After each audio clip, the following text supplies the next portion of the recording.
Bonjour à tous, ici Mdol et bienvenue dans cette vidéo où je vais vous parler aujourd'hui de Méandre, réalisé par Mathieu Turi. Ça fait plaisir de revoir un film de genre comme ça en salle, un film de genre français qui plus est, donc Cocorico. Avant tout ça, je voulais dire que vous pouvez regarder la vidéo, il y aura une zone spoiler à la fin, mais je vous préviendrai avant si jamais vous ne voulez pas vous faire spoiler le film. Comme d'habitude, vous pouvez attendre d'aller voir ce film en salle et ensuite en discuter dans les commentaires si vous voulez rester vierge de tout avis, sinon il n'y a aucun risque. Autre chose, je voudrais souhaiter la bienvenue aux nouveaux abonnés de la chaîne. Il y a eu quelques commentaires bien sympathiques ces derniers temps en dessous des vidéos, donc je vous remercie beaucoup pour votre soutien en espérant que ce ne soit que le début, bien évidemment. Alors, comme je le dis, j'adore les films de genre français. Je suis très content d'assister dans les débuts comme ça de retour en salle, d'assister à un film de genre français. C'est un genre de film qui est un peu à double tranchant, hein. C'est vrai que ce style de film, soit on adore, soit on trouve des petites pépites, soit on déteste complètement. C'est un peu à double tranchant et Méandre fait partie, encore une fois, de ces longs métrages qui ne laissent personne indifférent de ce que j'ai pu voir. Ça en a déçu certains en l'ont beaucoup aimé, et moi je fais plutôt partie des personnes qui l'ont aimé, Méandre. Alors qu'est-ce que ça raconte Méandre? C'est l'histoire d'une jeune femme qui va se réveiller dans un tunnel, truffée de pièges mortels, et elle va devoir continuer à avancer malgré ces pièges, sinon elle va mourir. Alors forcément, même si les thématiques sont différentes, même si la direction scénaristique est différente, on pense tout de suite, forcément l'actualité oblige, à Alexandre Aja et son Oxygène, de par l'aspect claustrophobique, et je trouve que ici, l'espace est bien mieux géré que dans Oxygène. La caméra nous fait vraiment ressentir cette sensation d'enfermement. On a aussi vraiment ce sentiment qu'il n'y a aucun échappatoire au bout, donc je trouve ça vraiment intéressant. Jamais cette caméra ne va sortir du tunnel. Et ça, pour moi, c'est primordial quand on veut développer la thématique de l'être humain dans un espace clos. C'est pour moi primordial et du coup, pour moi, ça fonctionne vraiment. Ce tunnel, c'est loin d'être monotone comme concept, puisque vous verrez qu'à chaque fois, la forme du tunnel s'adapte au piège. C'est-à-dire que parfois, il va y avoir un angle, parfois il va falloir descendre, parfois il va falloir monter, bref. Ça s'adapte vraiment à la situation concrète, donc j'ai trouvé ça vraiment malin, parce que la mise en scène forcément s'adapte également, et puis ça permet à chaque fois de relancer les enjeux et d'enlever une certaine monotonie au récit. Parce que oui, les pièges évoluent, hein, ils évoluent crescendo, moi j'avais vraiment peur au début. En plus au début les pièges sont assez calmes, hein, on va pas se mentir. Je me suis dit, je vais quand même pas assister à une sorte de Fort Boyard, un peu violente.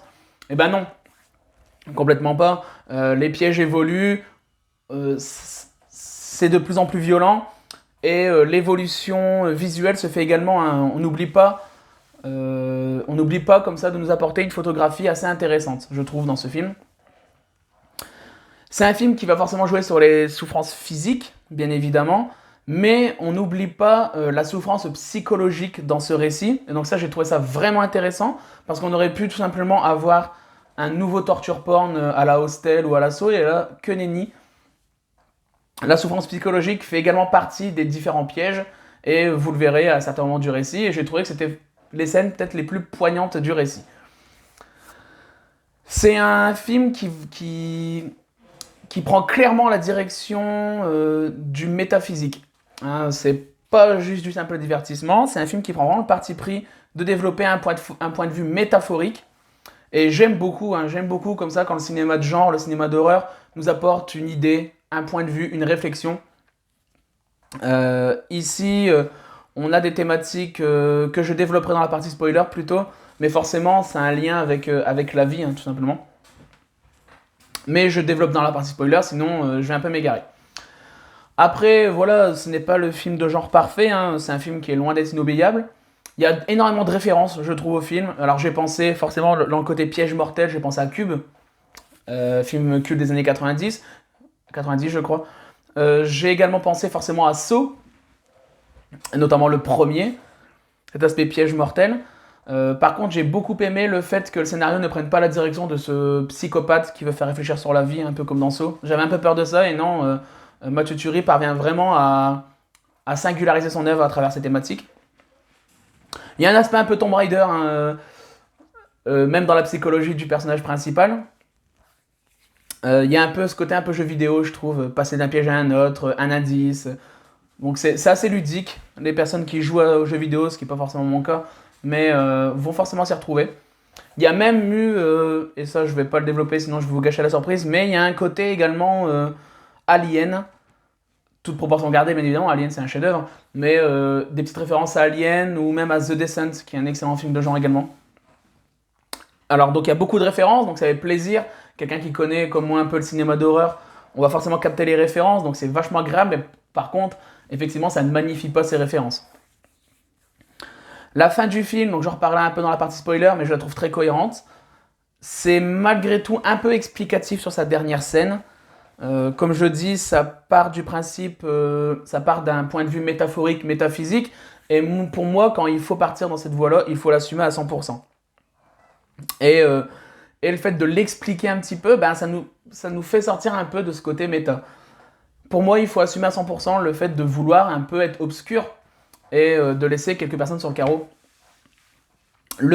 En plus de ça, voilà, le début du film nous fait comprendre assez rapidement le message global du film. Et donc du coup, ben, on a quand même ces petits indices par-ci par-là qui font qu'on peut deviner les tenants et les aboutissants du récit. Donc il n'y a pas forcément besoin pour moi, comme ça, de venir nous lancer le message comme ça vers la fin. Donc c'est un peu dommage. Je vais passer dans la partie spoiler, donc ceux qui n'ont pas vu le film et qui veulent garder la surprise, ben on va se quitter là. Donc n'hésitez pas à vous abonner à la chaîne, à liker et à partager. Les autres continuent. Attention, 3, 2, 1. Donc je vais parler maintenant de la fin du film. Alors forcément la fin du film, elle va faire débat. Il y a pas mal d'interprétations, encore que, comme je l'ai dit, le côté explicatif fait que pour moi, il n'y a pas tellement de doute. Donc, à la fin du film, nous avons très certainement le personnage principal qui est mort, et on peut même se demander si elle n'est pas morte depuis un long moment. Elle voit, donc dans ses pensées, elle voit l'image de sa fille, qui lui dit comme ça, tu es morte depuis un moment. Elle sort une phrase comme ça, tu es morte, ça fait un moment que ton corps est mort. Elle dit ça comme ça. Et donc moi, je pense que en fait, le personnage principal est mort au début du film et que le tunnel n'est qu'une métaphore de la route vers le paradis, une route semée d'embûches. C'est pour moi la représentation du purgatoire, tout simplement. Et le fait de choisir entre rester dans le tunnel et sortir et passer à travers tous les pièges, c'est un peu le jugement dernier. Donc pour moi, il y a une thématique religieuse, et donc forcément avec le lien avec la vie, hein, on a un peu aussi cette idée que la vie est précieuse. Donc je pense, vous me direz ce que vous en pensez dans les commentaires, mais je pense effectivement que le tunnel, c'est le purgatoire, un peu comme dans le film L'échelle de Jacob, je ne sais pas si vous l'avez vu, mais pour moi c'est ça l'idée, le tunnel c'est le purgatoire. On voit des personnes qui sont coincées depuis très longtemps dans le tunnel, qui n'arrivent pas à sortir de ce purgatoire et qui donc se condamnent à aller progressivement vers l'enfer. C'est l'impression que ça m'a donné. D'où la petite créature qui la poursuit tout le temps. Je pense que c'est un être humain qui n'arrive pas à sortir du purgatoire et qui en fait va être condamné progressivement à aller en enfer. Je ne sais pas si j'ai la bonne explication, hein, c'est une interprétation que j'ai eue pendant le film, donc je serais curieux de savoir ce que vous en avez pensé dans les commentaires. On peut en discuter. Je pense qu'il y a beaucoup de choses à dire et donc ça en fait quand même un film intéressant, hein, parce que il y a comme ça ces petites thématiques. Donc si tout est métaphorique, on peut interpréter facilement. Et moi je trouve ça, je préfère ces films d'horreur comme ça que juste un film d'horreur divertissant. Un film d'horreur divertissant qui nous apporte ce lot d'hémoglobine.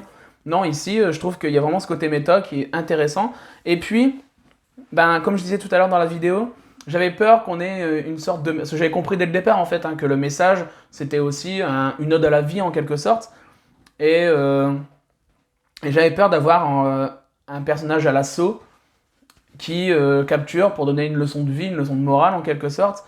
Et non, en fait, j'ai trouvé ça vraiment malin de détourner cette thématique et puis d'y apporter cette touche métaphysique et ces thématiques religieuses. Donc je suis peut-être complètement à côté de la plaque, vous me direz ce que vous en pensez dans les commentaires. En tout cas, c'est une interprétation que j'ai eue. Mais vous l'aurez compris, Méandre, pour moi, est un bon film. Vous aurez sûrement des critiques très négatives, hein. Je pense que ça ne plaira pas aux tout venants. Ce n'est pas un film Blumhouse, clairement. C'est un film qui est malgré tout ambitieux par son fond. Alors oui, c'est peut être maladroit sur la forme. Clairement, il y a quelques maladresses, mais j'ai trouvé ça bien joué, j'ai trouvé ça bien géré au niveau du rythme, même si ça ne renouvelle pas, pardon, le récit. Donc voilà, j'espère que cette vidéo vous aura plu. Moi, j'ai pris beaucoup de plaisir à la faire, celle-ci. J'ai beaucoup pris de plaisir à aller voir Méandre au cinéma. Donc on se retrouve dans les commentaires. N'hésitez pas à m'expliquer votre interprétation de la fin du film. Je pense qu'il y a il y a débat à voir. Donc on se retrouve à bientôt pour une nouvelle vidéo. Bonne soirée à tous. Salut!